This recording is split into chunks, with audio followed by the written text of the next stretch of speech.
The Malthus demon, also known as Annabelle in the Conjuring universe, is a secondary villain in the franchise, but one of the very best. So good, in fact, that 3 spin-off films were born from the scene that kicked off the Controversy in 2013. But to know everything about Malthus, we have to go back a lot further than Ed and Lorraine Warren's investigations. In fact, we have to go all the way back to the biblical conflict between good and evil. Malthus was an angel who was expelled from heaven for following Lucifer. The fallen angels became demons, and they are documented in the Lesser Key of Solomon, an ancient text that contains the Ars Goetia, a grimoire which details 72 demons.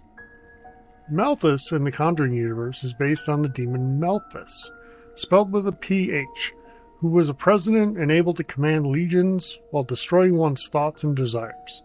Malthus also willingly accepts sacrifices of any kind, which explains the Conjuring universe's version wanting the sacrifice of a soul. Your soul! In the Ars Goetia, Malthus is depicted as a raven, but in the Conjuring universe, the demon adopts a more traditional Hollywood demon appearance. To learn the complete story of Malthus, including whether we might see Annabelle again in future Conjuring films, hang around to the end of the video. Remember to subscribe for more on The Conjuring and other horror movies. Malthus thrives on fear and confusion, especially when the victim is experiencing grief. Like the documented demon Malthus, Malthus will seek to erode a person's will and spirit until it can possess the person itself. In the Conjuring universe, Malthus uses the Annabelle doll as a conduit to break down its eventual possession victims. A quick note before we begin. The Annabelle films are the one place where the Conjuring universe has done a retcon. At first, the events of Annabelle take place in 1967, but that was retconned in 2019 when it was shifted to 1970.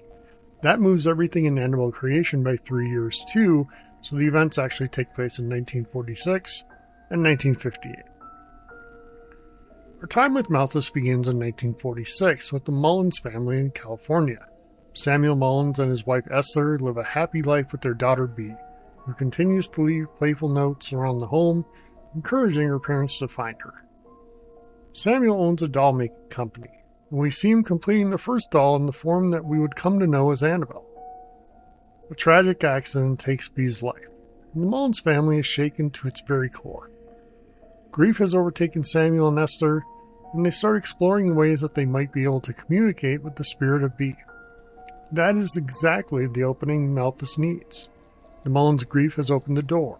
Now, the demon will manipulate the hopes and fears of the grieving parents to allow it to inhabit the Annabelle doll. The Mullins start to see and hear things around the house, a child laughing or footsteps running. Then they begin finding notes, including one that just says, "Please." This is Malthus' request for the Mullins to give it permission to use the Annabelle doll as a conduit. Except Samuel and Esther think it's the spirit of their daughter, so they say yes. Then the hauntings begin to escalate. We've now moved from infestation to oppression. The grieving parents begin to suspect that it isn't actually Bee in the doll. Esther confronts the doll holding a crucifix when Malthus shows its true form and severely injures Esther, taking one of her eyes. Samuel seals the doll in a secret closet lined with pages from the Bible after a priest blesses the room with holy water. The evil is contained, for now. 12 years after Bee's death, the Mullins feel the emptiness of their home and seek to fill that emptiness by welcoming a small group of orphans into their home. The 6 girls and sister Charlotte, their caretaker, bring new life to the Mullins household, especially to Samuel. Esther, still scarred both physically and emotionally, never leaves the bedroom. Janice is one of the orphans welcomed into the home. Having been scarred by polio, she's not like the other girls. Janice is often singled out and left inside while the rest of the girls go play. This isolation makes her the perfect target for Malthus. Janice has shaken faith and spirit, and the demon will soon set out to use Janice to be released. Malthus lures Janice into Bee's bedroom, which is normally kept locked by Samuel. However, Malthus has unlocked this door. Janice goes inside and finds her way to the secret room where the Annabelle doll is. Janice opens it, allowing Malthus to escape the room and use the doll to once again seek a soul. Janice begins finding notes around the house, notes that say things like, "Find me." The Annabelle doll begins appearing in random places throughout the home, and Janice is not the only one Malthus is haunting. The demon terrifies the older girls by taking the form of deformed Mrs. Mullins. The demon is able to harm Janice when it tells her it wants her soul. Janice tries to flee and uses the stair lift to try to get away, but the demon takes her into the air and drops her to the floor from the second floor, sending Janice to the hospital and putting her in a wheelchair. This gives Malthus the opportunity to haunt Janice's friend Linda, who is sleeping alone when Janice is in the hospital, until Malthus comes in the room and takes the bottom bunk. When Janice returns from the hospital, her spirit is further weakened. Malthus lures her out to a barn where the demon takes possession of Janice by basically vomiting in her mouth, which is kind of how you possess somebody in the Conjureverse. Linda tells Samuel that Janice has freed the doll from the room he sealed it in. Samuel faces the demon, and Malthus kills Samuel after breaking Samuel's fingers as they hold a crucifix. For good measure, Malthus also kills Esther in extremely violent fashion, leaving the girls nowhere to run. Sister Charlotte faces Janice and is able to temporarily defeat her by placing a rosary around her neck. The nun places Janice and the Annabelle doll back into the room lined with Bible pages and locks it. When the police come, they only find the Annabelle doll in the rosary, as Janice has broken a hole into the wall and escaped, meaning Malthus is on the loose. At the end of Annabelle Creation, we see Janice being adopted by the Higgins family, who we'll see again soon. The couple brings her a Raggedy Ann doll, which is a nod to the real-life Annabelle doll. Janice tells the couple that her name is Annabelle, so as we learn, she's not taken what was Bee's full name. Janice, now known as Annabelle, leaves the Higgins home in 1968 after joining the Disciples of Ram, a cult that worships the Malthus demon. She's gone for now, but will return to their lives shortly.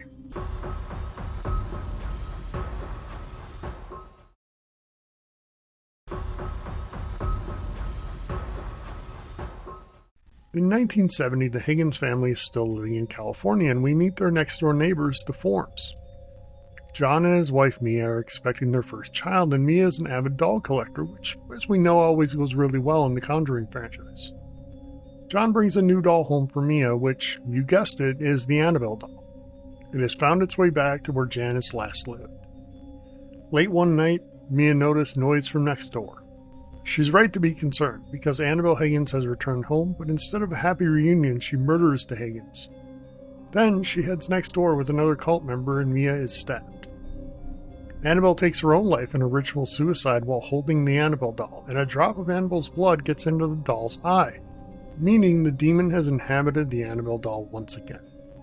Strange things begin happening in the Form household. Mia begins noting things that are different as the infestation takes hold. It culminates when John is out of town on a work trip and a fire erupts in the home.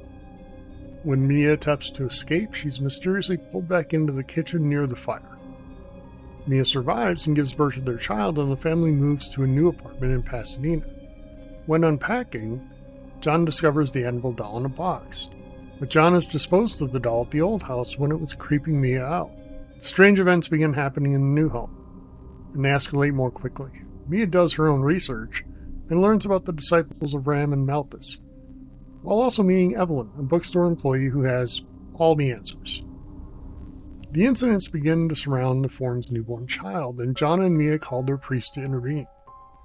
Father Perez is unable to exorcise the demon when he comes, but he references a married couple out east who helps the church with such things. I wonder who he's talking about. Father Perez takes the doll with him in an effort to alleviate the stress on the Forms, but before he can get it inside the church, Malthus attacks, incapacitating the beast. The doll makes its way back home. Mia realizes that Malthus is attempting to get Mia to give the demon her own soul in order to save her newborn daughter. But before she has to make that fateful choice, Super Evelyn intervenes. Holding the Annabelle doll, Evelyn gives her own life, essentially giving her soul to the demon and allowing the Forms to live in peace. Months later, a woman walks into an antique store. She sees the Annabelle doll and feels like it would be the perfect gift for her daughter Debbie. This begins a series of hauntings that would involve Ed and Lorraine Warren. Malthus would haunt Debbie, Debbie's roommate, and her boyfriend. By the way, this story is closest to the real Annabelle doll story in the Warrens' case files. The doll would change location while everyone was gone, leaving notes around the apartment and even assaulted the boyfriend at night. The Warrens intervene and learn that Debbie gave a spirit permission to inhabit the doll. Because of this danger, the Warrens take the doll to store it safely in their occult museum. But on the way to their home, Malthus attempts to strike. The demon causes the Warrens to take a different route home, which passes near a cemetery where the demon stalls the car. Then Malthus takes control of a vehicle, attempting to run Ed over. The Warrens are able to get the doll home, where it is sealed inside a special case and blessed by a priest multiple times a month. Annabelle is now in the possession of the Warrens, but that isn't the end for the demon. In fact, it's only getting started. Up next, we'll examine what happens when Annabelle comes home.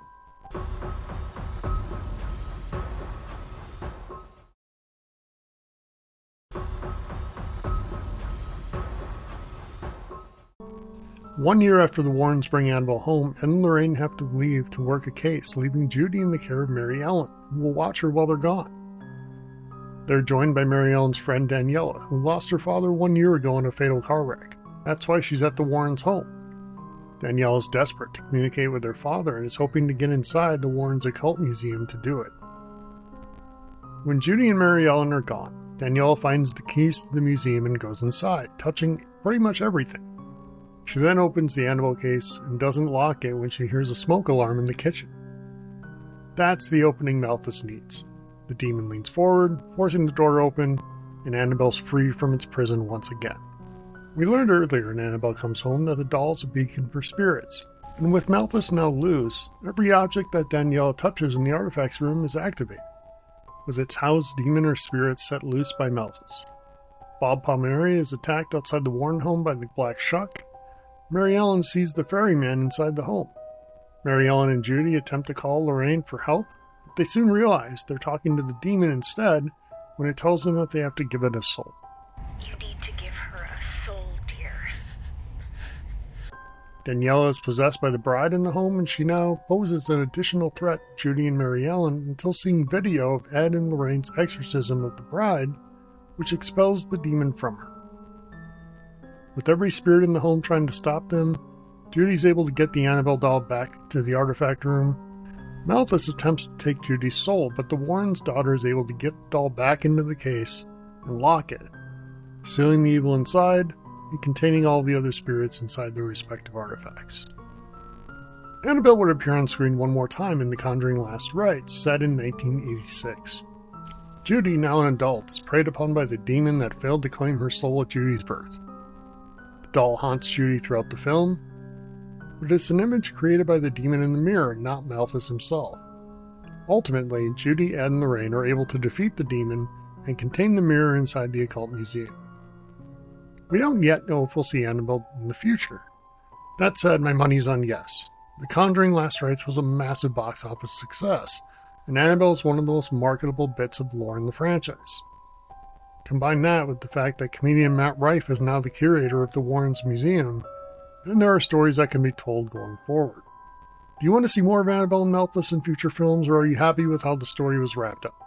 Let us know in comments, and remember to like the video, subscribe to the channel for more on The Conjuring, horror, and a whole lot more. Have a great day, everybody, and stay strange out there.